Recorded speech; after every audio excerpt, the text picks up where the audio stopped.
আসসালামু আলাইকুম। আপনারা সবাই শান্তিতে থাকুন। শ্রদ্ধেয় জাস্টিস কাজী, শ্রদ্ধেয় গুরুজনেরা, সম্মানিত অতিথিবৃন্দ, উপস্থিত সাংবাদিকবৃন্দ, বন্ধু, ভাই ও বোনেরা, বর্তমান পৃথিবীতে নারীরা বিভিন্ন সমস্যার সংঘাত এগুলোকে সাথে করে জীবনযাপন করে, আর আমাদের উচিত এই সমস্যা ও সংঘাতের একটা পরিপূর্ণ এবং চিরস্থায়ী সমাধান খুঁজে বের করা। আর এই প্রসঙ্গে আজকের বিষয় নারীর অধিকার। এই বিষয়টা বর্তমান সময়ের প্রেক্ষাপটে বেশ গুরুত্বপূর্ণ একটা আলোচনার বিষয়। আর সেই কারণেই অন্য কাজ থাকা সত্ত্বেও অনেক দর্শক শ্রোতা আজ এখানে এসেছেন ইসলামের নারীদের অধিকার সম্পর্কে জানতে। ইসলামিক রিসার্চ ফাউন্ডেশনের পক্ষ থেকে আমি ডক্টর মোহাম্মদ নায়েক, আজকের এই অনুষ্ঠানের কোঅর্ডিনেটর। আমি আপনাদের সবাইকে স্বাগতম জানাই আন্তরিকভাবে, হৃদয়ের একেবারে অন্তঃস্থল থেকে। আমাদের অনুষ্ঠান শুরুর আগে প্রথমেই কোরআন থেকে তেলাওয়াত করছেন ভাই আশরাফ মোহাম্মদী, আর তারপরে আমরা আমাদের মূল আলোচনা অনুষ্ঠানে চলে যাব। আসসালামু আলাইকুম ওয়া রাহমাতুল্লাহি ওয়া বারাকাতুহু। আউযু বিল্লাহি মিনাশ শাইতানির রাজীম। বিসমিল্লাহির রাহমানির রাহিম।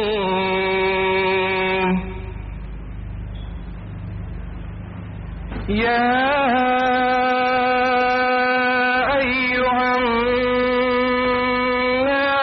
اتقوا ربكم الذي خلقكم من نفس واحدة وخلق منها زوجها وبث منهما رجالا كثيرا ونساء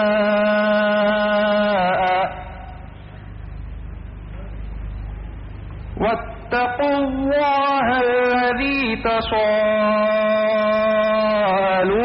به والأرحام إن الله كان عليكم رقيبا وآتوا اليتامى تبدلوا الخبيث بالطيب ولا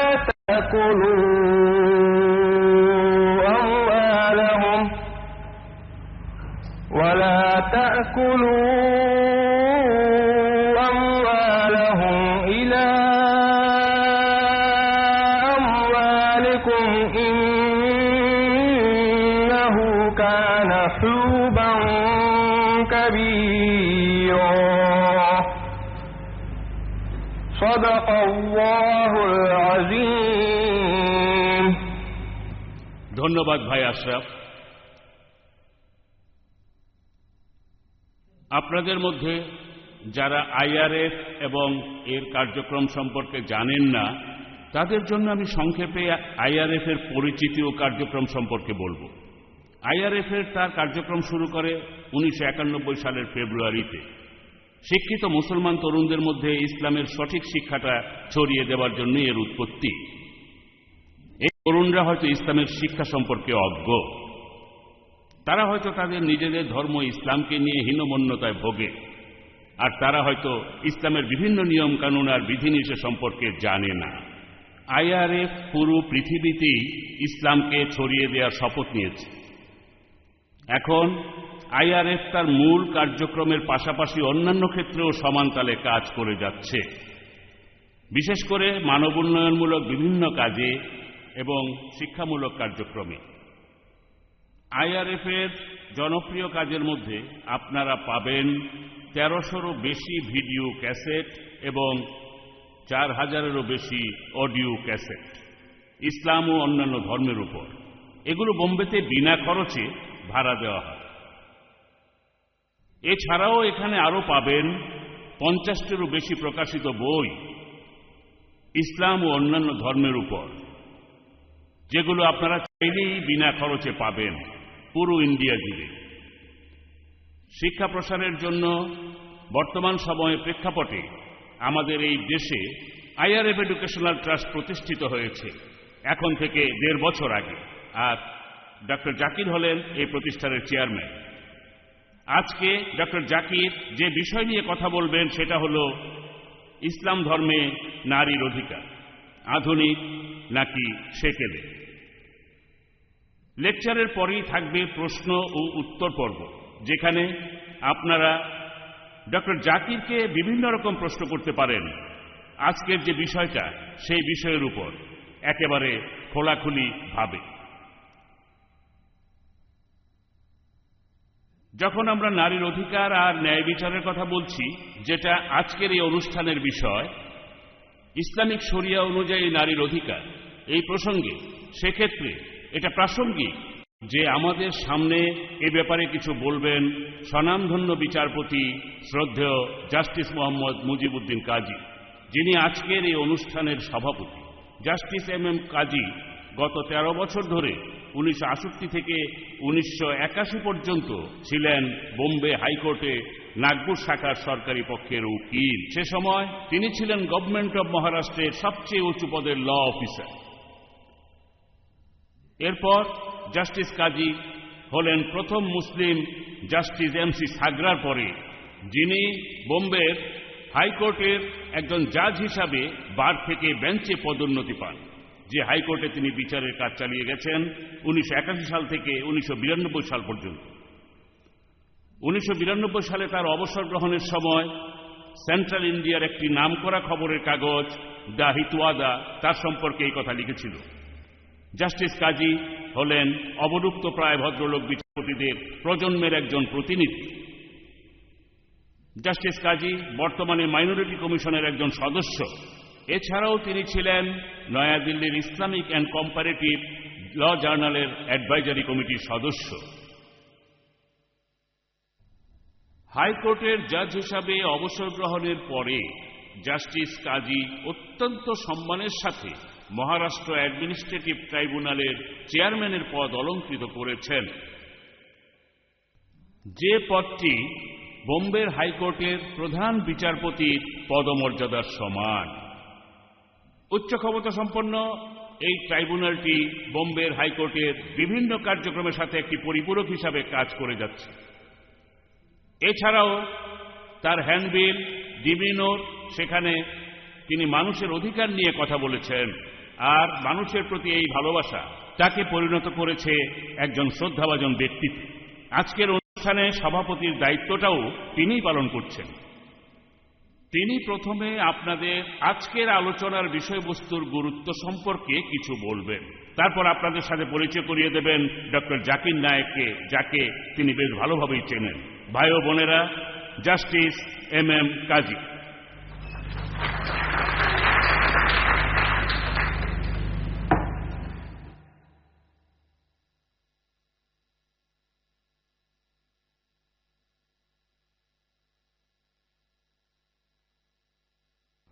আজকের সম্মানিত বক্তা ডক্টর জাকির নায়েক, ডক্টর মোহাম্মদ নায়েক, সাবেক গভর্নর এবং রাষ্ট্রদূত মিস্টার তালিয়ার খান, সম্মানিত অতিথিবৃন্দ, লেডিস অ্যান্ড জেন্টলম্যান, অনুষ্ঠানের শুরুতেই আমি ধন্যবাদ জানাতে চাই ইসলামিক রিসার্চ ফাউন্ডেশনের আয়োজকদের, যারা আজকের এই অনুষ্ঠানে আমাকে সভাপতি বানিয়েছেন। এছাড়া আরও ধন্যবাদ জানাতে চাই ডক্টর মোহাম্মদ নায়েককে। আমার সম্পর্কে আপনাদের সামনে তিনি যথেষ্ট প্রশংসা করেছেন। আজকের এই যে আলোচনা অনুষ্ঠান, এই অনুষ্ঠানের বিষয় হল, আলোচনার বিষয় ইসলাম ধর্মে নারীর অধিকার, আধুনিক নাকি সেকেলে। এখানে আধুনিক মানে যে প্রথা বা নিয়ম এখনো পুরনো হয়ে যায়নি। আর আজকের এই আলোচনা অনুষ্ঠানে যে কথাটা বলা হচ্ছে, ইসলামে নারীদের যে অধিকার দেওয়া হয়েছে 1400 বছর আগে, সেটা এখনকার দিনও কার্যকরী। সমাজে নারীর বিভিন্ন অধিকার নিয়ে তর্ক বিতর্ক চলছে গত কয়েক শতাব্দী ধরে। তবে ইদানিং আমরা দেখতে পাই যে কিছু কিছু বিষয় নিয়ে বিতর্কটা একটু বেশি। এরকম বিষয় হল তালাক, বহুবিবাহ, সামাজিক রাজনৈতিক বিভিন্ন কর্মকাণ্ডে মুসলিম নারীদের অংশগ্রহণ। এই সব বিষয় নিয়ে মিডিয়ায় প্রায়ই কথাবার্তা হয়। কিছু সমস্যা হয়তো আসলে আছে, তবে এর পাশাপাশি এটাও সত্যি কিছু কিছু ব্যাপার রং চড়িয়ে দেখানো হচ্ছে মিডিয়াতে। নিঃসন্দেহে পশ্চিমা বিশ্বের নারীরা বর্তমানে সামাজিক, অর্থনৈতিক এবং রাজনৈতিক অধিকার পেয়েছে, আর এই অধিকার প্রতিষ্ঠা করার জন্য তারা সংগ্রাম করেছে 200 বছর ধরে। তবে এর পাশাপাশি আপনাদের আরো বলতে চাই, অধিকার প্রতিষ্ঠার জন্য এই সংগ্রাম করতে গিয়ে তারা সবকিছু হারিয়েছে। যদি আপনারা পশ্চিমা বিশ্বকে একটু ভালো করে দেখেন, তাহলে আপনারাও বুঝতে পারবেন তারা পারিবারিক জীবন হারিয়েছে, তারা হারিয়ে ফেলেছে তাদের মনের শান্তি, তারা হারিয়েছে সম্মান আর নারীত্বকে। অন্যদিকে ইসলাম নারীকে সম্মান দিয়েছে। ইসলাম নারীদেরকে তাদের প্রাপ্য অধিকার দিয়েছে 1400 বছর আগে, যে সময় পৃথিবীর অন্যান্য সব সমাজ ব্যবস্থা চিন্তাভাবনা করত যে নারীদেরকে মানুষ বলে ভাবা যায় কিনা। সেজন্য আমরা আজকের অনুষ্ঠানে নিরপেক্ষভাবে বিষয়টা দেখার চেষ্টা করব যে ইসলামে নারীকে যে অধিকার দেয়া হয়েছে সেটা কি যথাযথ, আর আজকের দিনেও সেগুলো কি কার্যকরী। আমরা সৌভাগ্যবান যে এই অনুষ্ঠানে আমাদের মাঝে আছেন ডক্টর জাকির নায়েক। তিনি আজকে আপনাদের সামনে এই বিষয়টা নিয়ে কথা বলবেন। আর সেজন্য আমি এখানে নারীর অধিকার নিয়ে পবিত্র কোরআনে যেসব আয়াত আছে অথবা নবীজি সাল্লাল্লাহু আলাইহি সাল্লামের সহিহ হাদিসে যা কিছু উল্লেখ আছে সেগুলোর ব্যাপারে আমি কিছু বলবো না। তবে আমি 2টা আয়াতের উদ্ধৃতি দেব এ কথা বোঝাতে যে ইসলাম নারীকে সম্মানজনক অবস্থানে বসিয়েছে। পবিত্র কোরআনে সূরা বাকারার 228 আয়াতে উল্লেখ আছে, আর আব্দুল্লাহ ইউসুফ আলী এটার অনুবাদ করেছেন। তার অনুবাদকে এখন পর্যন্ত সঠিক ধরা হয়। সেখানে বলা হয়েছে,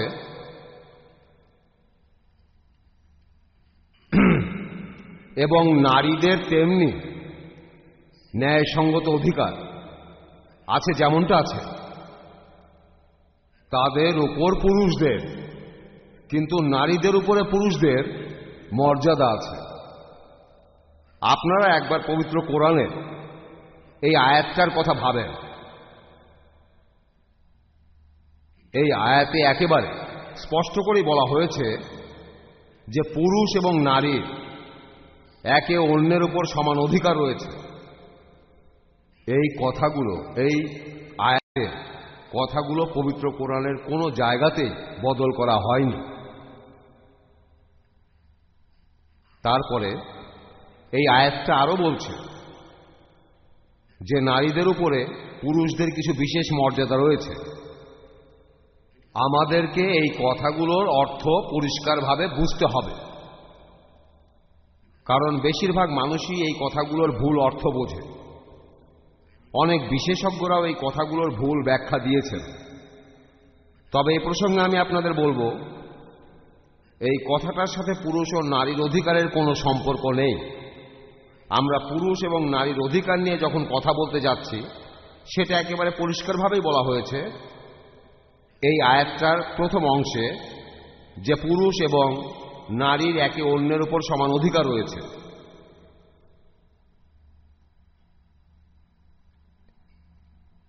এই আয়াতগুলোর কথা যদি সঠিকভাবে বুঝতে চাই, এই আয়াতে বলা হচ্ছে যে নারীদের উপরে পুরুষদের কিছু বিশেষ মর্যাদা রয়েছে।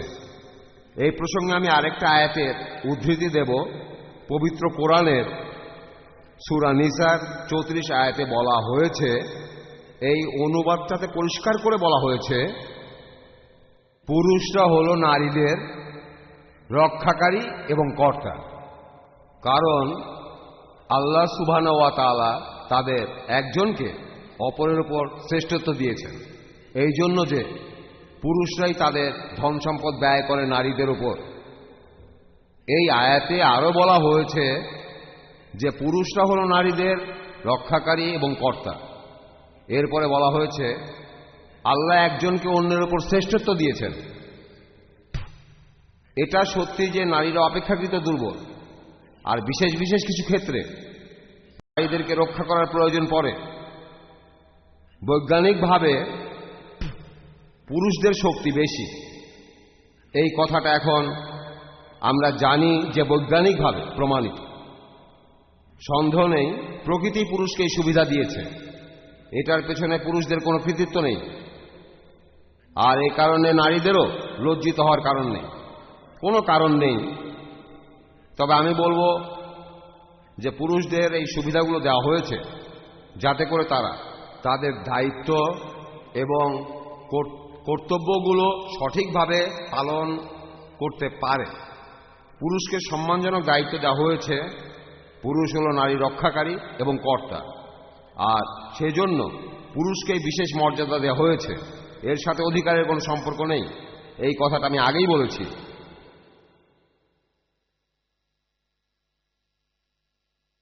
সত্যি বলতে এই মর্যাদার কারণে নারীদের প্রাপ্য অধিকার বা তাদের প্রাপ্য সম্মান কোনোটাই কমে যায় না।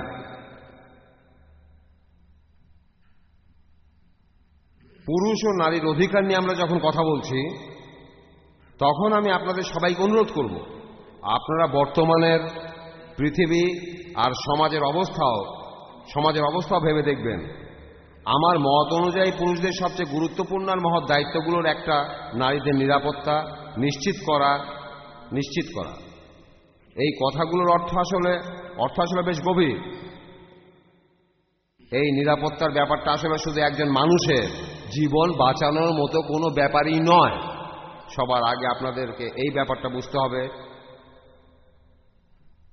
আমি আপনাদের অনুরোধ করব এই ব্যাপারটা একটু ভেবে দেখবেন যে পুরুষরা তাদের দায়িত্ব পালন করছে না।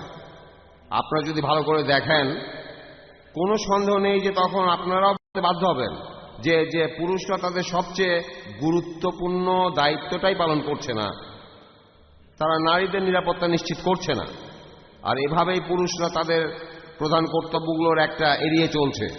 আমি এখানে কোনো রকম বিতর্ক বা মত বিনিময়ের মধ্যে যাব না, কারণ আমি আজকে এখানে এটা নিয়ে তর্ক করতে আসিনি যে কেন আমরা বর্তমানে এই অপ্রীতিকর পরিস্থিতির ভেতরে পড়লাম। হতে পারে যে নারীরাও বর্তমানে এই পরিস্থিতির জন্য অনেক দিক থেকেই দায়ী। তবে এতে যা হয়েছে যে পৃথিবীর নারীরা বিভিন্ন প্রকারের অন্যায়, অবিচার আর অত্যাচারের মুখোমুখি হয়েছে। বিভিন্ন উপায়ে নারীদের সম্মান এবং মর্যাদা কেড়ে নেওয়া হয়েছে। আর আমাদের ইন্ডিয়ান সংস্কৃতিতে আমরা নারীদের পাপমুক্ত রাখতে চাই। কোনো নারী মুখ ফুটে তার অধিকারের কথা বলে না, আর কোনো পুরুষই চাইবে না যে নারীর উপর কর্তৃত্ব করার অধিকারটা তার নেই। বর্তমানে পুরুষ আর নারীর পারস্পরিক সম্পর্কের মধ্যে এই মনোভাবটা দেখা যায়। আর বিখ্যাত চিন্তাবিদ এবং কবি ডক্টর ইকবাল তার কবিতায় এই কথা বলেছেন। এই কবিতাটার শিরোনাম নারীর নিরাপত্তা। এই কবিতাটা আসলে উর্দু ভাষায়। কবিতাটার মধ্যে 3টা চরণ আছে। আমি অবশ্য কবিতাটার অনুবাদটাও বলবো 3টা চরণের। প্রথমে আমি উর্দুতে আপনাদের কবিতাটা বলছি। ইকবাল বলেছেন, एक जिंदा हकीकत मेरे सीने में है मस्तूर, एक जिंदा हकीकत मेरे सीने में है मस्तूर, क्या जानेगा वो जिसकी रगों में है लहू सर्द, क्या जानेगा वो जिसकी रगों में है लहू सर्द, न पर्दा न तालीम नहीं हो के पुरानी, निस्वानियत जन का निगहबान फकत मर्द, जिस कौम ने जिंदा हकीकत को न पाया उस कौम का खुर्शीद बहुत जल्द हुआ जर्द। এটার অনুবাদটা হলো যে जिस कौम ने जिंदा हकीकत को न पाया, যে জাতি এই সত্যিটা বুঝতে ব্যর্থ হয়েছে, ও না সরি, एक जिंदा हकीकत मेरे सीने में है मस्तूर, এক জীবন্ত সত্যি আমার হৃদয়ের মধ্যে আছে, क्या समझेगा वो जिसकी रगों में है लहू सर्द, এটা তাদের জন্য নয় যাদের কোনো বিবেচনা বোধ নেই, ने पर्दा न तालीम नहीं हो के पुरानी, কোন রকম পর্দা অথবা শিক্ষা নারীকে রক্ষা করে না। निस्वानियत जन का निगहबान फकत मर्द, নারীদের মর্যাদাকে রক্ষা করে শুধুমাত্র পুরুষরা। जिस कौम ने जिंदा हकीकत को न पाया, যে জাতি এই সত্যটা বুঝতে ব্যর্থ হয়েছে उस कौम का खुर्शीद बहुत जल्द हुआ जर्द। সে জাতির গৌরব ম্লান হয়ে যাবে। বন্ধুরা, আমি আগেও আপনাদের বলেছি যে নারীদের অধিকার নিয়ে আমি আজকে এখানে কথা বলতে আসিনি। আজকের অনুষ্ঠানে ডক্টর জাকির নায়েকই এ বিষয়ে আপনাদের সামনে কথা বলবেন বিস্তারিতভাবে। তিনি আপনাদের সবকিছু ব্যাখ্যা করবেন। তবে আমি এ কথাই বলবো, নারীদের কোরআনের সম্মানজনক অবস্থানেই বসানো হয়েছে। আমরা পবিত্র কোরআনের ভুল ব্যাখ্যা করি বলেই আমাদের মধ্যে ভুল বুঝাবুঝির সৃষ্টি হয়। এই সমস্যার সমাধানটা হলো মানুষকে এই কথাগুলোর সঠিক ব্যাখ্যাটা বোঝানো। আমি আপনাদের সামনে এই প্রসঙ্গে থমাস জেফারসনের একটি কথার উদ্ধৃতি দিচ্ছি, যে জাতি চায় যে তারা অজ্ঞ থাকবে, স্বাধীনও থাকবে, তাদের এই আশা কখনো পূরণ হয়নি, কখনো পূরণ হবে না। वो मौजिज थे जमाने में मुसलमान होकर और तुम ख्वार हुए तारीख पूरा होकर। লেডিস অ্যান্ড জেন্টলম্যান, আমাদের মাঝে আজকে রয়েছেন বোম্বের তরুণ প্রতিভাবান ইসলামিক বক্তা ডক্টর জাকির নায়েক। পেশায় তিনি একজন মেডিকেল ডাক্তার হলেও নিজেকে তিনি উৎসর্গ করেছেন ইসলাম ধর্মকে এই পৃথিবীতে ছড়িয়ে দেওয়ার কাজে। ইসলামের বাণীকে তিনি ইসলামিক রিসার্চ ফাউন্ডেশনের ফাউন্ডার জেনারেল সেক্রেটারি, যেটা প্রতিষ্ঠিত হয় 1991 সালে। তিনি দেশে বিদেশে বিভিন্ন জায়গায় ভ্রমণ করেন আর অনেক জায়গাতে লেকচার দিয়ে থাকেন। এই তরুণ বয়সেই তিনি কোরআন সম্পর্কে যথেষ্ট জ্ঞান অর্জন করেছেন। আমাদের মনে পড়ে যায় রবীন্দ্রনাথ ঠাকুরের কথা, একটা প্রদীপ অন্য কোনো প্রদীপকে আলো দিতে পারে না যদি না সে নিজেই নিজেকে আগুনে পোড়ায়। এটা খুবই অবিচার হয়ে যাবে যদি অনুষ্ঠানে আমি যদি ডক্টর জাকির নায়েকের শ্রদ্ধেয় বাবা এবং মা তাদের কথা এখানে না বলি, যাদের পরিচর্যা আর আশীর্বাদ ছাড়া তিনি আজকে যা হয়েছেন সেরকম হতে পারতেন না। আপনাদের সবাইকে আবারও ধন্যবাদ জানাচ্ছি। সবাইকে অনেক ধন্যবাদ।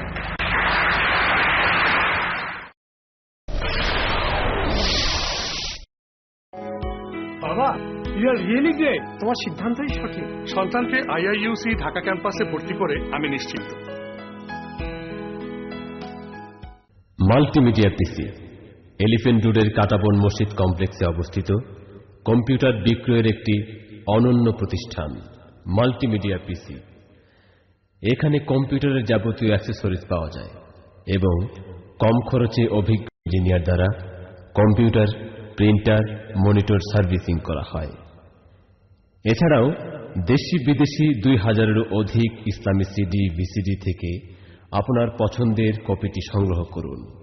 মাল্টিমিডিয়া পিসি কম্পিউটার ও ইসলামী সিডি, ভিসিডি বিক্রয়ের একটি অনন্য প্রতিষ্ঠান। এখন আপনাদের সামনে লেকচার দেবেন ডক্টর জাকির নায়েক। ডক্টর জাকির নায়েক। আউযু বিল্লাহি মিনাশ শাইতানির রাজীম। بسم الله الرحمن الرحيم إن المسلمين والمسلمات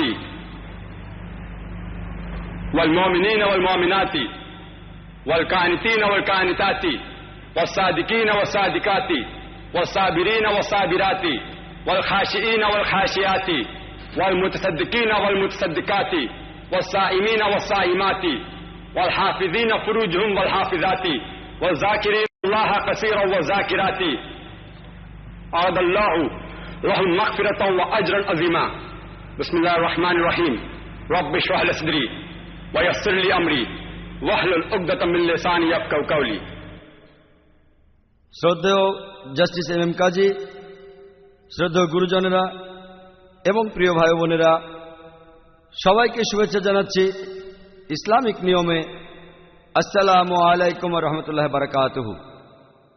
আল্লাহর শান্তি, দয়া আর রহমত আপনাদের সবার উপরে বর্ষিত হোক। আজকের এই আলোচনার বিষয় হল ইসলাম ধর্মে নারীদের অধিকার আধুনিক নাকি সেকেলে।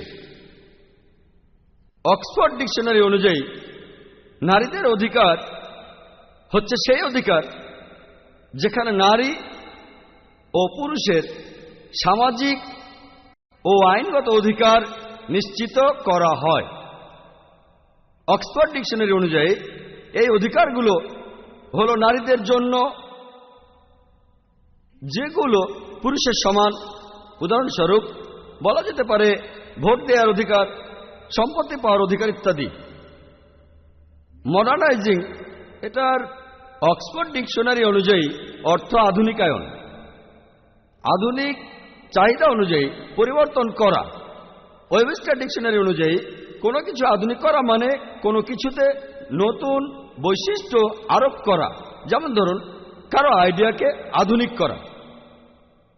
এক কথায় মডার্নাইজিং একটা প্রক্রিয়া যেখানে বর্তমান পরিস্থিতিকে আরো উন্নত করার প্রচেষ্টা চালানো হয়। এটা দিয়ে বর্তমানের আধুনিক পরিস্থিতিকে বোঝানো হচ্ছে না। আমরা কি নিজেদের মডার্নাইজ করতে পারি? সব সমস্যার সমাধান করে আমরা মানুষরা কি নতুনভাবে জীবন শুরু করতে পারি? আমি এই অনুষ্ঠানে সেই সব আইডিয়া নিয়ে বা মতামত নিয়ে কোন রকম কথা বলবো না যেগুলো বলেছেন বিজ্ঞানীরা আর বিভিন্ন তথাকথিত বিশেষজ্ঞরা যে কিভাবে এই সমাজে নারীদের জীবনযাপন করা উচিত। এখানে আমার মতামত আর বিভিন্ন বিবেচনার ভিত্তি হলো বাস্তবতা, যেটাকে প্রমাণ করা যায় অভিজ্ঞতা দিয়ে। অভিজ্ঞতা আর কোনো বিষয়ের উপর সামগ্রিক বিশ্লেষণের মাধ্যমে আমরা বাস্তব আর বিভিন্ন থিওরির মধ্যেকার পার্থক্যটা নির্ণয় করতে পারব। আমাদের চিন্তাভাবনাকে তুলনা করতে হবে বাস্তবতার সাথে।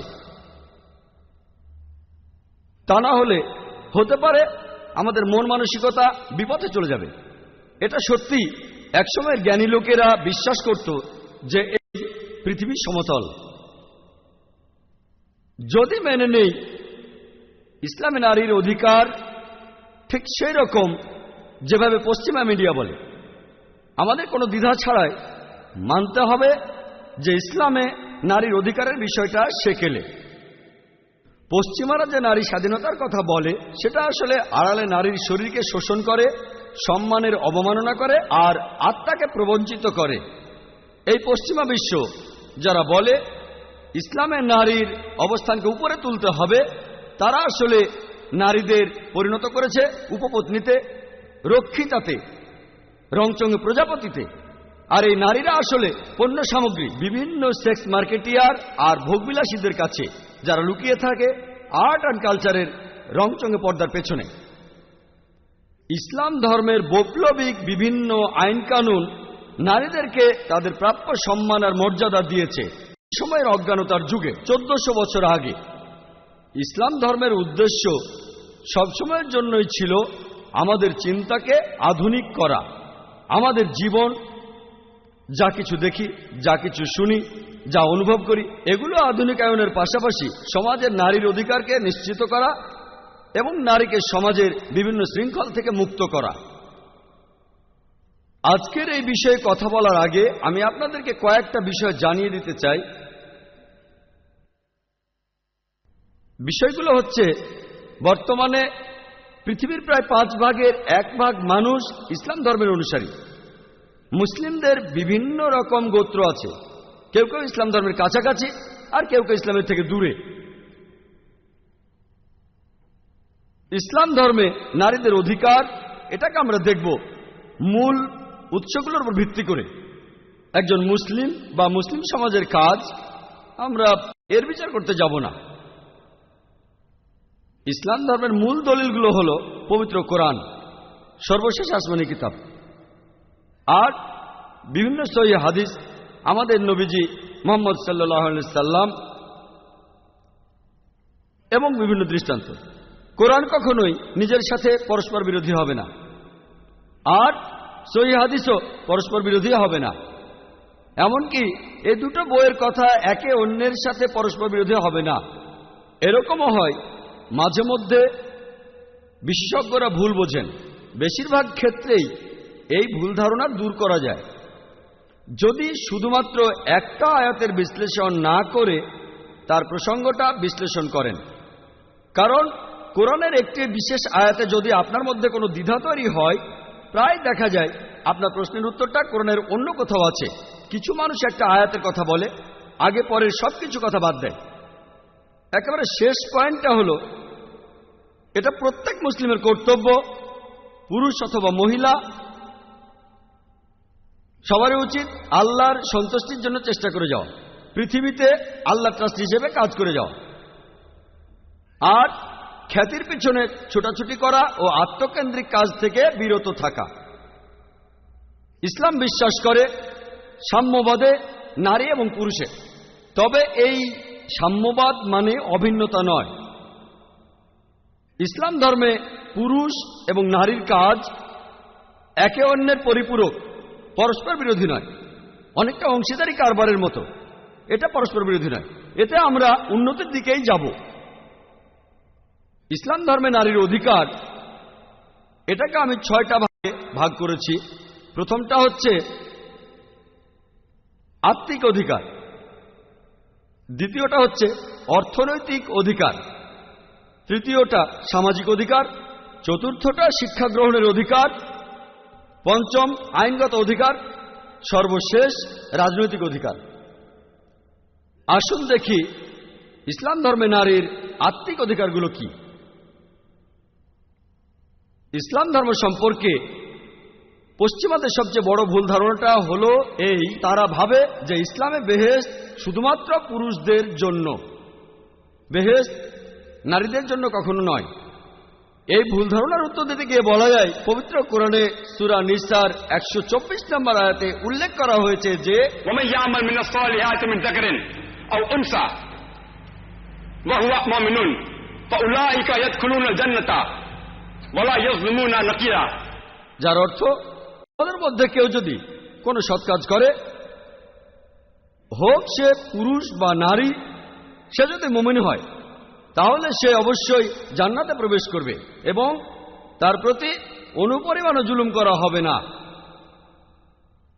একই ধরনের কথা বলা হয়েছে পবিত্র কোরআনের সূরা নাহলের, সেখানে 97 নম্বর আয়াতে উল্লেখ করা হয়েছে, যদি তোমাদের মধ্যে কেউ সৎ কাজ করে, হোক সে পুরুষ বা নারী, সে যদি মুমিন হয়, আমি তাহলে তাকে পবিত্র জীবন দান করব এবং তাদের কাজের জন্য শ্রেষ্ঠ পুরস্কার দান করব।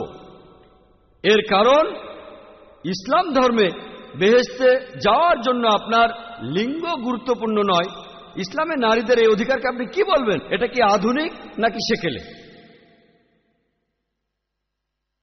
ইসলাম সম্পর্কে আরেকটা ভুল ধারণা, যেটা পশ্চিমা মিডিয়া বলে, যে নারীদের আত্মা বলে কিছু নেই। সত্যি বলতে এটা সপ্তদশ শতাব্দীর ঘটনা। বর্তমান ইটালির রোমে জ্ঞানী লোকদের একটা সভা হয়েছিল, সেখানে তারা সবাই একমত হয়েছিলেন যে নারীদের কোনো আত্মা নেই। ইসলাম ধর্মে পুরুষ এবং নারীর আত্মার প্রকৃতি একই রকম। এটাই তেলাওয়াত করেছিলেন আমাদের তরুণ কারি ভাই আশরাফ মোহাম্মদী। তিনি তেলাওয়াত করেছিলেন পবিত্র কোরআনে সূরা নিসার 1 নম্বর আয়াত বলা হয়েছে, ইয়া আইয়ুহান নাস ইত্তাকু রাব্বাকুম আল্লাযী খালাকাকুম মিন নাফসিন ওয়াহিদাতিন খালাকা মিনহা যাওজাহা, যার অর্থ হচ্ছে, হে মানুষ জাতি, তোমরা তোমাদের প্রতিপালককে ভয় করো, যিনি তোমাদের সৃষ্টি করেছেন এক ব্যক্তি হতে, আর যিনি তা হতে সৃষ্টি করেছেন তার স্ত্রী।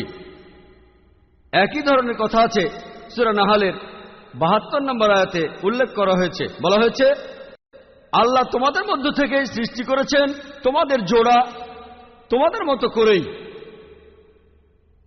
এরপরে সূরা শুরার 11 নম্বর আয়াতে উল্লেখ করা হয়েছে, ফাতির সামাওয়াতি ওয়াল আরদ জাআলা লাকুম মিন আনফুসিকুম আজওয়াজা, আল্লাহ তাআলা এই আকাশমণ্ডলী ও পৃথিবীর সৃষ্টিকর্তা, যিনি তোমাদের জোড়া সৃষ্টি করেছেন তোমাদের মধ্য থেকেই। তাহলে ইসলাম ধর্ম অনুযায়ী পুরুষ এবং নারীর আত্মার প্রকৃতি একই।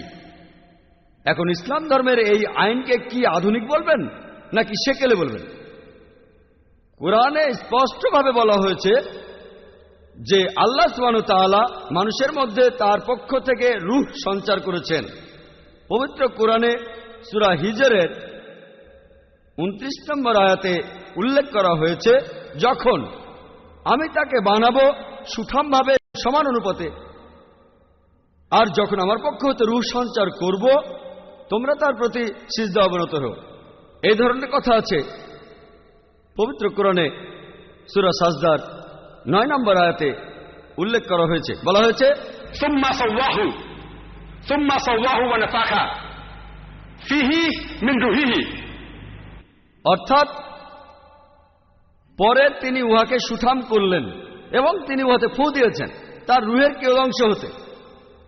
এখানে যখন আল্লাহ সুবহানাহু ওয়া তাআলা বলছেন যে তার রূহের কিছু অংশ মানুষ জাতির মধ্যে দেয়া হয়েছে, এর মানে এখানে কোনো অবতার বা প্যান্থাইজমের কথা বলা হচ্ছে না। বলা হচ্ছে যে আল্লাহ তিনি মানুষের মধ্যেই দিয়েছেন তার বিভিন্ন আদেশ এবং তার বিভিন্ন জ্ঞান, যাতে আমরা তার কাছে যেতে পারি। এখানে বলা হয়েছে আদম আলাইহিস সালাম এবং বিবি হাওয়ার কথা, তাদের দুজনকেই আল্লাহ সুবহানাহু ওয়া তাআলা তার রূহের কিছু অংশ দিয়েছিলেন। আমরা কোরআন পড়লে দেখব যে আল্লাহ মানুষ জাতিকে বানিয়েছেন তার প্রতিনিধি, তার ট্রাস্টি। আর পবিত্র কোরআনে সূরা ইসরার 70 নম্বর আয়াতে উল্লেখ করা হয়েছে, বলা হয়েছে, ওয়ালাকাদ কাররামনা বনি আদম, অর্থাৎ আমি তো আদম সন্তানদের মর্যাদা দান করেছি এবং অনেকের উপরে শ্রেষ্ঠত্ব দান করেছি।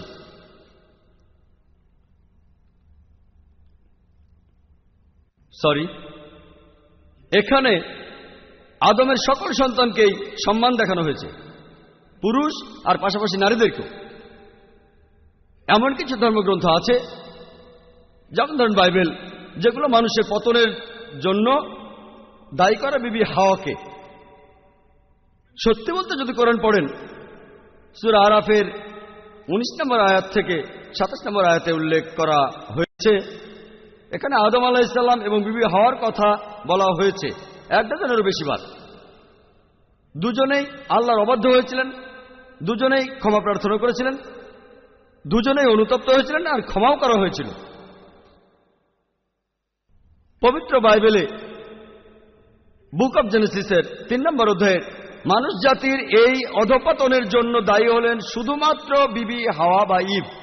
আর খ্রিস্টান ধর্মে পাপের উৎস সম্পর্কে বলা হয় শুধুমাত্র ইভ বা বিবি হাওয়ার কারণে পুরো মানুষ জাতি পাপী হয়ে জন্মায়।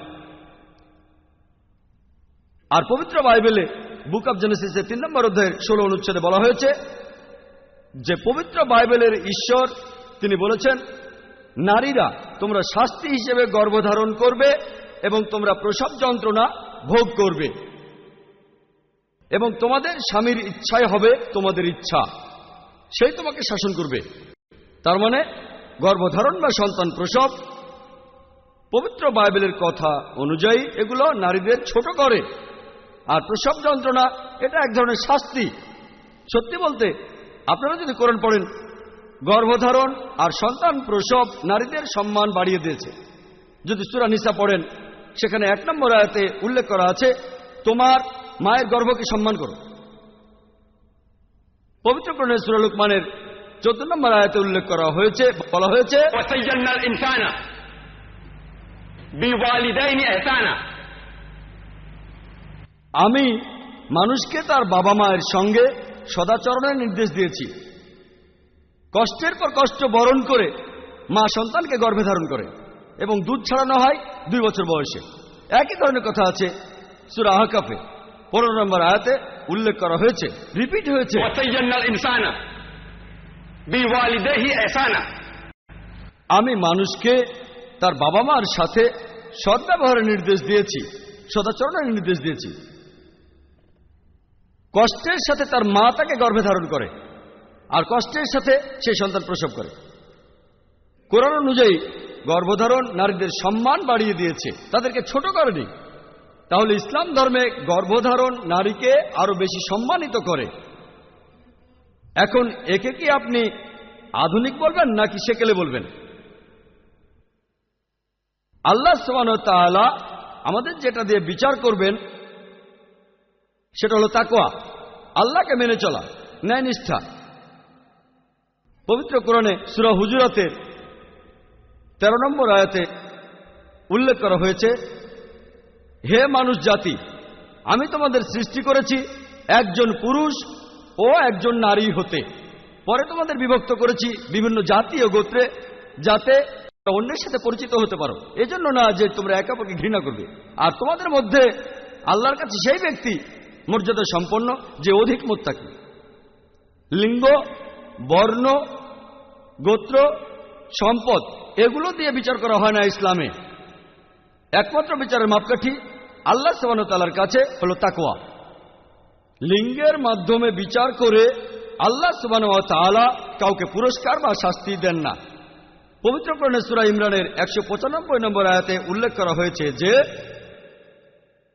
আমি তোমাদের মধ্যে কর্মনিষ্ঠ কারো কাজকে বিফল করি না, হোক সে পুরুষ বা নারী, তোমাদের প্রত্যেককেই একে অপরের অংশ। আমি আমার লেকচারের শুরুতে পবিত্র কোরআনের একটি আয়াতের উদ্ধৃতি দিয়েছিলাম।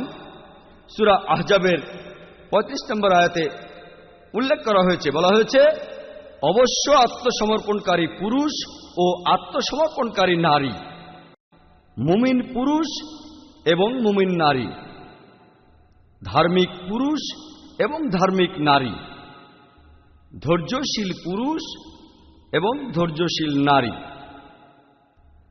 দানশীল পুরুষ এবং দানশীল নারী, সাওম পালনকারী পুরুষ এবং সাওম পালনকারী নারী, পুরুষ এবং নারী যারা লজ্জাস্থানের হেফাজত করে, পুরুষ এবং নারী যারা অধিক পরিমাণে আল্লাহ সুবহানাহু ওয়া তাআলাকে স্মরণ করে।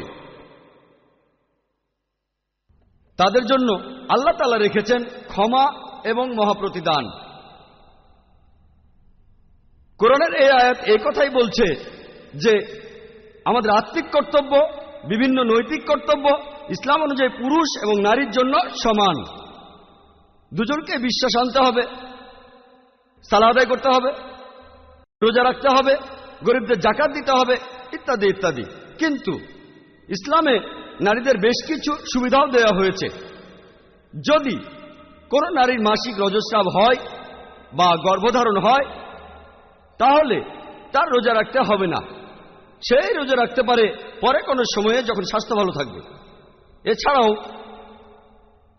রজস্রাবের সময় আর সন্তান প্রসবের পরবর্তী সময়ে তার সালা আদায়ের প্রয়োজন নেই। নারীদেরকে এই সুবিধা দেওয়া হয়েছে। এছাড়াও তাকে এগুলো পরবর্তীতে পূরণ করতে হবে না। তাহলে ইসলাম ধর্মে পুরুষ এবং নারীর নৈতিক দায়িত্ব একেবারে সমান। এখন এই আইনকে আপনি কি বলবেন, আধুনিক নাকি সেকেলে? আসুন এবার দেখি নারীর অর্থনৈতিক অধিকার। ইসলাম নারীর অর্থনৈতিক অধিকার দিয়েছে পশ্চিমা পৃথিবীর চাইতে 1300 বছর আগে। প্রাপ্তবয়স্ক মুসলিম নারীর অধিকার আছে সম্পদের মালিক হওয়ার, আর অন্য কারো উপদেশ না নিয়ে সেই সম্পত্তি বিক্রি বা দান করার। সেই নারী হতে পারে বিবাহিত বা অবিবাহিত। 1870 সালে পশ্চিমা বিশ্বে প্রথমবারের মতো ইংল্যান্ডে বিবাহিত মহিলাদের সম্পদের মালিক হওয়ার অধিকার দেওয়া হয়। একজন বিবাহিত মহিলা অন্য কারো উপদেশ না নিয়েই তার নিজের জন্য সম্পত্তি কিনতে পারে বা বিক্রি করতে পারে।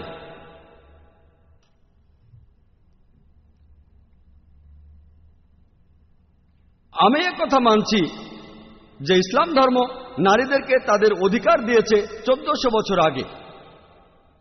এগুলো খুবই প্রাচীন আইন, কিন্তু এখন প্রশ্ন হলো এটা কি আধুনিক না সেকেলে? ইসলামে কোনো নারী কোনো কাজ করতে চাইলে সে করতে পারে, আর পবিত্র কোরআনে এমন কথা নেই, আর সহিহ হাদিসেও নেই যেখানে নারীদের কোনো কাজে বাধা দেয়া হচ্ছে অথবা নিষেধ করা হচ্ছে যদি না সেই কাজটা নিষিদ্ধ হয়ে থাকে, যদি না সেই কাজটা ইসলামিক শরিয়ার বিপক্ষে যায়, যদি সেই নারী ইসলামিক নিয়মে পোশাক না পরে। কিন্তু এখানে নারী এমন কাজ করতে পারবে না যেখানে তাদের শরীরের সৌন্দর্যকে দেখানো হয়, যেমন ধরুন মডেলিং, অভিনয় করা, এরকম বিভিন্ন কাজ। এছাড়াও অনেক কাজ আছে, চাকরি আছে যেগুলো নিষিদ্ধ করা হয়েছে নারীদের জন্য, পাশাপাশি পুরুষদের জন্য নিষিদ্ধ, যেমন ধরুন মদ সরবরাহ, এছাড়াও জুয়া খেলার স্থানে কাজ, এছাড়াও কোনো অনৈতিক কাজ বা নিষিদ্ধ ব্যবসায় লিপ্ত হওয়া, এগুলো নারী পুরুষ উভয়ের জন্য নিষিদ্ধ করা হয়েছে, পুরুষ নারী দুজনের জন্য নিষিদ্ধ। সত্যিকারের ইসলামিক সমাজে নারীরা যেসব পেশা নেবে তার মধ্যে একটা হলো ডাক্তারি, মহিলা প্রসূতি বিশেষজ্ঞ প্রয়োজন, আমাদের মহিলা নার্সও প্রয়োজন, আমাদের মহিলা শিক্ষক প্রয়োজন আছে। কিন্তু ইসলাম ধর্মে নারীদের কোনো অর্থনৈতিক দায়বদ্ধতা নেই। একটা পরিবারের যাবতীয় অর্থনৈতিক দায়িত্ব থাকে সেই পরিবারের পুরুষদের উপর, আর তাই জীবনযাপনের জন্য নারীকে উপার্জন করতে হবে না। তবে বাস্তবে দেখা যায় যে অর্থনৈতিক অসচ্ছলতার কারণে এখন এটা সম্ভব না, সেক্ষেত্রে নারীরা উপার্জন করতে পারে। এখানেও কেউ তাকে কাজের জন্য জোর করবে না, সেই নারী নিজের থেকেই কাজ করবে, নিজের ইচ্ছাতেই উপার্জন করবে। যে পেশাগুলোর কথা বললাম সেগুলো বাদে একজন নারী ঘরে বসেও কাজ করতে পারে, জামা কাপড় বানাতে পারে, এমব্রয়ডারি করতে পারে, হাড়ি পাতিল বানাতে পারে, ঝুড়ি বানাতে পারে ইত্যাদি। নারীরা এছাড়াও কাজ করতে পারে ছোটখাটো দোকান বা ফ্যাক্টরিতে, যেগুলো বানানো হয়েছে বিশেষ করে মহিলাদের জন্য। মহিলারা এমন জায়গায় কাজ করতে পারে যেখানে পুরুষ ও নারীর কাজের জন্য আলাদা জায়গা আছে, কারণ ইসলাম নারী ও পুরুষের অবাধ মেলামেশাকে অনুমতি দেয় না। নারীরা ব্যবসাও করতে পারে, ব্যবসায় যখন লেনদেন হয় যেখানে দেখা করার প্রয়োজন হবে বিদেশি পুরুষদের সাথে, না মেহরামের সাথে, সেখানে সে কাজটা করবে তার বাবা, ভাই, স্বামী বা ছেলের মাধ্যমে। এ ব্যাপারে উদাহরণ হিসেবে বলতে পারি বিবি খাদিজা রাদিয়াল্লাহু তাআলা আনহার কথা। তিনি ছিলেন আমাদের প্রিয় নবী মুহাম্মদ সাল্লাল্লাহু আলাইহি ওয়াসাল্লামের স্ত্রী। তিনি ছিলেন তার সময়ে সবচেয়ে সফল মহিলা ব্যবসায়ীদের মধ্যে একজন। তিনি তার ব্যবসায়িক লেনদেনগুলো করেছেন তার স্বামী নবীজি মুহাম্মদ সাল্লাল্লাহু আলাইহি ওয়াসাল্লামের মাধ্যমে। ইসলামে নারীদের জন্য পুরুষদের তুলনায় অনেক বেশি অর্থনৈতিক অধিকার নিশ্চিত করা হয়েছে। আমি আগেও বলেছিলাম যে অর্থনৈতিক দায়গুলো নারীর কাঁধে চাপানো হয়নি। যে কোনো পরিবারে অর্থনৈতিক দায়িত্ব থাকে পুরুষের উপরে। নারীদের বিয়ের আগে তাদের বাবা অথবা ভাই এবং বিয়ের পরে তাদের স্বামী অথবা সন্তান তাদের থাকা, খাওয়া এবং পড়ার খরচ বহন করবে। বিয়ের সময় নারীরা অনেক কিছু পেয়ে থাকে। তারা তখন পায় উপহার। বিয়ের সময় তারা যৌতুক পায়, যেটা বিয়ের উপহার, এটাকে বলা হয় দেনমোহর। আমি আগেও বলেছিলাম যে পবিত্র কোরআনের সূরা নিসা 4 নম্বর আয়াতে উল্লেখ করা হয়েছে, তোমরা নারীদের প্রদান করবে দেনমোহর, বিয়ের উপহার। বিধিসম্মতভাবে কোনো বিয়ে অনুষ্ঠিত হতে গেলে দেনমোহর প্রদান আবশ্যিক। কিন্তু দুর্ভাগ্যজনকভাবে এখানে আমাদের মুসলিম সমাজে প্রায় সবাই সামান্য পরিমাণে দেনমোহর প্রদান করে এই ঝামেলা মেটাতে চায়। হয়তো তারা দিল 151 রুপি অথবা 786 রুপি দিল, আর বিয়ের অনুষ্ঠানে তারা লক্ষ লক্ষ টাকা খরচ করে ডেকোরেশনের পেছনে, বিভিন্ন রকম ফুল, লাঞ্চ অথবা ডিনার পার্টি ইত্যাদি জিনিসের পেছনে। ইসলাম ধর্মে দেনমোহরের ক্ষেত্রে সর্বনিম্ন সীমা বা সর্বোচ্চ সীমা বলে কিছু নেই। কিন্তু যদি কেউ বিয়ের অনুষ্ঠানে লক্ষ লক্ষ টাকা খরচ করতে পারে, সেখানে অবশ্যই দেনমোহর বেশি হবে। মুসলিম সমাজের ভেতরে বিভিন্ন রকম নিয়ম কানুন ঢুকে গেছে, বিশেষ করে আমাদের এই উপমহাদেশে। আমরা অল্প পরিমাণে দেনমোহর প্রদান করি আর আশা করি আমার স্ত্রী ফ্রিজ নিয়ে আসবে, একটা টিভি নিয়ে আসবে, আশা করি স্ত্রীর কাছ থেকে আমরা ফ্ল্যাট পাবো, আমরা গাড়ি পাবো ইত্যাদি, আর যৌতুক হিসেবে পাবো বড় অঙ্কের টাকা। এটা নির্ভর করে স্বামীর সামাজিক অবস্থানের উপর। যদি গ্র্যাজুয়েট হয় তাহলে তারা আশা করে 1 লক্ষ টাকা, যদি ইঞ্জিনিয়ার হয় তাহলে আশা করে 3 লক্ষ, আর যদি ডাক্তার হয় তাহলে আশা করে 5 লক্ষ। বিয়েতে যৌতুক দেয়া, বিয়েতে স্বামী স্ত্রীর কাছ থেকে যৌতুক নিচ্ছে, প্রত্যক্ষ বা পরোক্ষভাবে ইসলামে এটা নিষিদ্ধ। যদি সেই মেয়ের বাবা ও মা মেয়েকে কিছু দিয়ে থাকে তাদের নিজের ইচ্ছায়, এতে কোনো আপত্তি নেই। কিন্তু দাবি করা বা জোর করা, প্রত্যক্ষ বা পরোক্ষ, ইসলামে এটাকে নিষিদ্ধ করা হয়েছে। যদি কোনো নারী কাজ করে, যদিও এটা বাধ্যতামূলক না, সে যা উপার্জন করবে এটা সম্পূর্ণভাবে তার নিজের সম্পত্তি, তার একটা পয়সাও পরিবারের পেছনে খরচ করা লাগবে না। তবে যদি করতে চায় তাহলে করতে পারে। কারো স্ত্রী সে যতই ধনী লোক হোক, এটা স্বামীর কর্তব্য যে তার স্ত্রীর থাকা, খাওয়া, পড়া এবং অন্যান্য অর্থনৈতিক অধিকারগুলো নিশ্চিত করবে। যদি কোনো মহিলা তালাকপ্রাপ্ত হয় অথবা বিধবা হয়, তখন ইদ্যতের সময়কালের জন্য তাকে আর্থিক সাহায্য দেয়া হয়। যদি তখন তার সন্তান থাকে, তাদের ভরণ পোষণের জন্য সাহায্য করা হয়। ইসলাম নারীদেরকে উত্তরাধিকার সূত্রে অধিকার দিয়েছে 1400 বছর আগে। পবিত্র কোরআনের অনেক আয়াত এই কথা বলছে। সূরা নিসা, সূরা বাকারা এবং সূরা মাইদার বিভিন্ন আয়াতে উল্লেখ আছে, একজন নারী হোক সে কারো স্ত্রী অথবা কারো মা অথবা কারো বোন অথবা কারো মেয়ে, সেই নারীরও সম্পত্তির অধিকার আছে। এই অধিকারটাকে স্থির করে দিয়েছেন আল্লাহ তাআলা পবিত্র কোরআনে।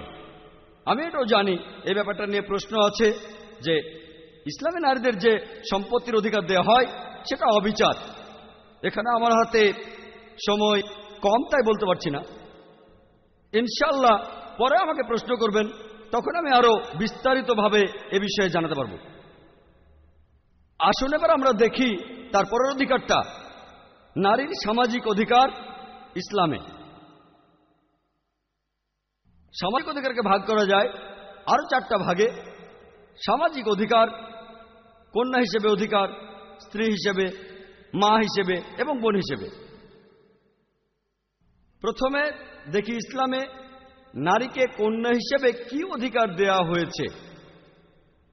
ইসলামে কন্যা শিশুর ভ্রূণ হত্যা নিষিদ্ধ। ইসলাম ধর্মে কন্যা শিশু হত্যা করাকে নিষিদ্ধ করা হয়েছে। পবিত্র কোরআনের সূরা তাকবীরের 8 ও 9 নম্বর আয়াতে উল্লেখ করা হয়েছে, যখন জীবন্ত সমাধিস্থ কন্যা তোমাকে জিজ্ঞেস করবে যে কোন অপরাধে তাকে হত্যা করা হয়েছিল, শুধুমাত্র কন্যা শিশুর ভ্রূণই নয়, ইসলাম ধর্মে যাবতীয় ভ্রূণ হত্যাকে নিষিদ্ধ করা হয়েছে, হোক সেটা পুত্র সন্তান অথবা কন্যা সন্তান। আর পবিত্র কোরআনে সূরা আনামের 151 নম্বর আয়াতে উল্লেখ করা হয়েছে যে দারিদ্র্যের ভয়ে তোমরা সন্তানকে হত্যা করবে না, কারণ আল্লাহ তোমাদেরকে রিজিক দিয়ে থাকেন এবং তোমার সন্তানদেরকেও। এছাড়াও পবিত্র কোরআনে সূরা ইসরার 31 নম্বর আয়াতে উল্লেখ করা হয়েছে, বলা হয়েছে তোমাদের সন্তানদের দারিদ্র্যের ভয়ে হত্যা করো না, কারণ আল্লাহ তোমাদের রিজিক দিয়ে থাকেন এবং তোমাদের সন্তানদেরকেও। নিশ্চয়ই সন্তান হত্যা করা একটা মহাপাপ। ইসলাম পূর্ববর্তী আরবে যখনই কন্যা সন্তান জন্মাত প্রায় জীবন্ত পুঁতে ফেলা হতো। আলহামদুলিল্লাহ, আরবে ইসলাম প্রচারের পর এই অশুভ চর্চাটি একেবারে বন্ধ হয়ে যায়। তবে দুর্ভাগ্যের কথা, এই চর্চাটি এখনো রয়ে গেছে আমাদের দেশ ইন্ডিয়ায়। বিবিসির একটা রিপোর্ট অনুযায়ী টিভিতে একটা অনুষ্ঠানটার নাম ছিল লেট হার ডাই। সেখানে একজন ব্রিটিশ রিপোর্টার, যার নাম এমিলি বেকানন, যিনি সে ব্রিটিশ থেকে এসেছিলেন, আমাদের দেশে একটা পরিসংখ্যান নিয়ে নবজাত কন্যা শিশুর হত্যার উপরে অনুষ্ঠানটা দেখানো হয়েছিল প্রায় 1 বছর আগে স্টার টিভি। আর আলহামদুলিল্লাহ, অনুষ্ঠানটা প্রতি মাসেই দেখানো হয়। এই কয়েকদিন আগেও সেটা আবার দেখানো হয়েছিল। আর সেই অনুষ্ঠানে পরিসংখ্যানটা বলা হয়েছিল প্রত্যেক দিন 3000-এর বেশি মহিলার গর্ভপাত ঘটানো হয় যখন তারা জানতে পারে সন্তানটি মেয়ে। আপনি যদি এটা থেকে 1 বছরের হিসেব চান, 365 দিয়ে গুণ করুন, তাহলে আপনি দেখবেন যে 10 লাখেরও বেশি মহিলার গর্ভপাত ঘটানো হয় প্রত্যেক বছর আমাদের দেশে।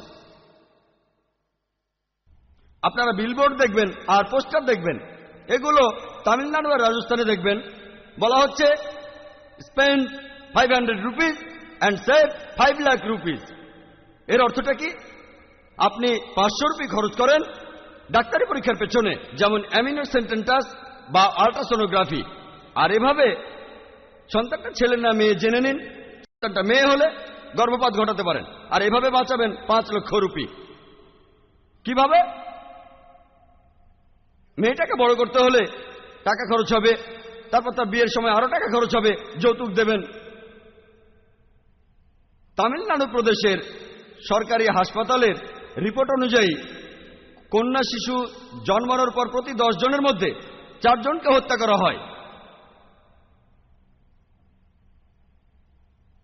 আর এজন্যই ইন্ডিয়াতে নারীদের সংখ্যা পুরুষের চাইতে অনেক কম।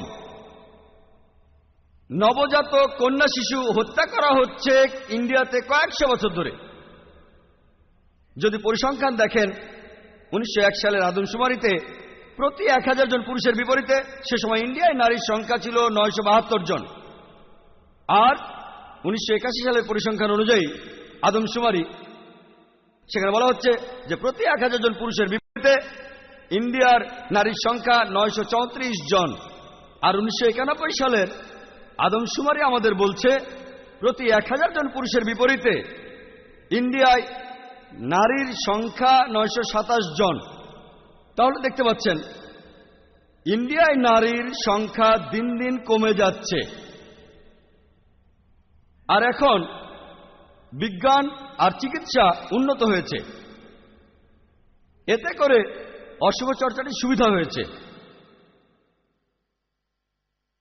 এখন ইসলাম আমাদেরকে বলছে যে তোমরা তোমাদের সন্তানকে হত্যা করো না, হোক সে ছেলে অথবা মেয়ে।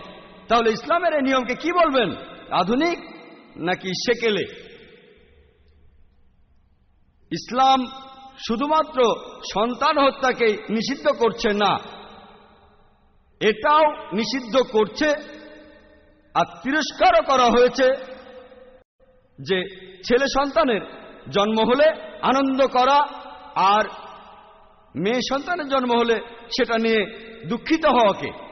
আর পবিত্র কোরআনে সূরা নাহলের 58-59 নম্বর আয়াতে উল্লেখ করা হয়েছে, এখানে বলা হয়েছে যখন তাদের কাউকে কন্যা সন্তানের সুসংবাদ দেওয়া হয় তখন তার মুখ কালো হয়ে যায়, সে তখন মনে খুব কষ্ট পায়।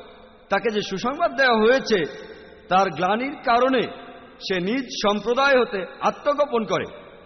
সে চিন্তা করে কন্যা সন্তানকে কি রেখে দেবে নাকি মাটিতে পুঁতে ফেলবে। সাবধান, তাদের সিদ্ধান্ত কত নিকৃষ্ট। কোরআন শুধুমাত্র কন্যা শিশু হত্যাকে নিষিদ্ধ করছে না, আপনি যদি ছেলে হলে আনন্দ করেন, অন্যদিকে আপনার যদি মেয়ে সন্তান হয় তাহলে দুঃখ পান, এটাকেও কোরআন তিরস্কার করছে। ইসলামে কন্যা সন্তানকে বড় করতে হবে সঠিকভাবে, আর আহমেদ